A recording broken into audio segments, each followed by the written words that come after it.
मैं डॉक्टर राजर्षि मिश्रा। मैं भिलाई छत्तीसगढ़ सेक्टर 10 में प्रैक्टिस करता हूँ।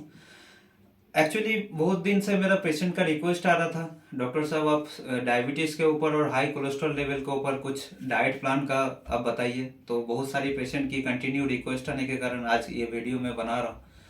तो दोनों का डाइट जो है मैं लगभग सेम बताऊंगा, तो उसमें आप कर सकते हैं। तो जो डायबिटीज़ पेशेंट है, जो दवाई आप खा रहे हैं, एलोपैथिक खाइए चाहे होम्योपैथिक खाइए चाहे आयुर्वेदिक, आप उसको कंटिन्यू रखिए। उसके साथ में डाइट रेजिमेंट बस बता रहा हूँ। सुबह का जो आप ब्रेकफास्ट करते हैं वो कोशिश कीजिए आप कच्चा अनाज का करने का। कच्चा इन द सेंस क्या, या फिर आप फ्रूट्स का कर सकते हैं या फिर आप सलाद का कर सकते हैं।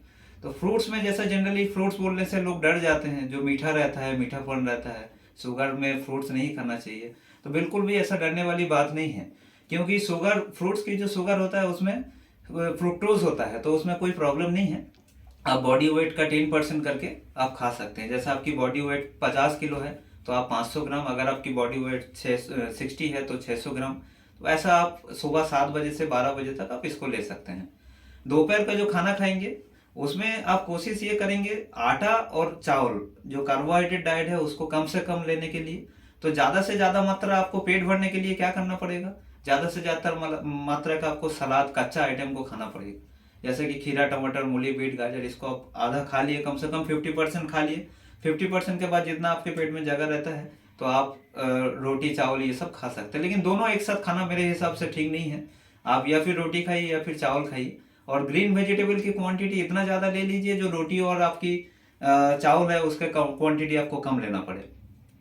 तो सुबह तो आप 7 बजे से 12 बजे तक ओनली फ्रूट्स पे रहेंगे और कुछ भी नहीं लेंगे। दोपहर का खाने के जस्ट पहले आप सलाद को कंप्लीट करेंगे, फिर खाना खाएंगे। खाने में भी ध्यान रखिए ज़्यादा से ज़्यादा मात्रा का ग्रीन वेजिटेबल को, बॉयल हो चाहे ग्रीन वेजिटेबल हो, उसको ज़्यादा लीजिए। उसमें क्या होगा, आपकी रोटी और उसकी मात्रा को लेना कम पड़ेगा। अब हो गया आपकी दोपहर का खाना। मैं शाम का खाने में कुछ जोड़ना चाहूँगा, जैसा कि भुंजा वाला चना होता है, भुंजा वाला पोहा होता है, मूंग की होता है, या फिर आप चना का बॉयल करके इस टाइप की कुछ आइटम आप खाइए। कोई प्रॉब्लम नहीं होगा, क्योंकि दोपहर से और रात के बीच में जो कुछ ना कुछ स्नैक्स की जरूरत पड़ता है तो एकदम उसमें आप ले सकते हैं। रात की जो खाना है, रात के खाने में मैं बहुत अच्छा एक बेटर ऑप्शन आपको दे सकता हूँ, वो है मिलेट्स। मिलेट्स बहुत अच्छा है शुगर पेशेंट के लिए और डिसलिपिडीमिया की पेशेंट के लिए। जिनको हाई कोलेस्ट्रॉल लेवल है उसमें भी बहुत फायदा होता है, क्योंकि बहुत ज़्यादा उसमें फाइबर कंटेंट होता है। तो डाइजेशन में भी प्रॉब्लम नहीं होता है, डाइजेशन भी अच्छा होता है। जिन लोग बहुत लंबे समय से कॉन्स्टिपेशन की पेशेंट है, जिन लोग मोशन में दिक्कत होती है, वो बहुत ज़्यादा आपको मदद करेगी।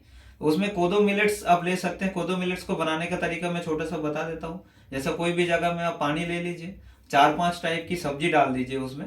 सब्जी जैसी बॉयल हो जाता है, 2 मुट्ठी मिलेट्स उसमें डाल देंगे तो मुश्किल से 10 मिनट लगता है, वो जैसा बन जाएगा। ज़्यादा से ज़्यादा मात्रा का सब्जी लेना है, और कोदो की मिलेट्स ले लीजिए। उसके जैसा दलिया बनाते हैं गेहूं का, तो उसमें आप मिलेट्स खा सकते हैं। रोज आप मिलेट्स खा के अगर बोर हो रहे हैं तो आप रोटी खा सकते हैं, लेकिन जवार या बाजरा का रोटी आप खाइए या फिर रागी का रोटी खाइए। तो गेहूं बिल्कुल भी आपको 2 टाइम 3 टाइम नहीं चलेगा शुगर में, क्योंकि वो पैंक्रियास के लिए प्रॉब्लम होती है, इंसुलिन के लिए बहुत प्रॉब्लम होती है। तो 4 बार आप जो डाइट खा ले रहे हैं उसमें 1 बार आप गेहूं या चावल का इस्तेमाल कर सकते हैं, कोई प्रॉब्लम नहीं है। लेकिन रात के खाने में आप जरूर बाजरा जवार की रोटी खाइए या फिर आप कोदो मिलेट्स खाइए, दोनों ऑल्टरनेट करके खाइए। उसमें आपको कोई प्रॉब्लम नहीं आएगा। चारों टाइम की खाना और साथ में जो भी आप दवाई लेते हैं उसको लेते रहिए। ठीक है, तो आज का वीडियो बहुत छोटा था, तो बहुत दिन की रिक्वेस्ट के कारण मुझे ये बनाना पड़ा। और इसमें एक चीज़ बहुत सख्त मना है, जो है मिल्क प्रोडक्ट। मिल्क प्रोडक्ट को कोशिश कीजिए अवॉइड करने का। और शुगर रिलेटेड जितने भी मीठा, ये तो कॉमन है बहुत ज़्यादा, ये सब आप जानते हैं, तो बताने की ज़रूरत नहीं है। तो नेक्स्ट वीडियो में मिलते हैं। आप मेरे चैनल को सब्सक्राइब कर दीजिए और बेल आइकन को बजा दीजिए, नेक्स्ट वीडियो आपके तरफ जाते रहेगा। नमस्कार।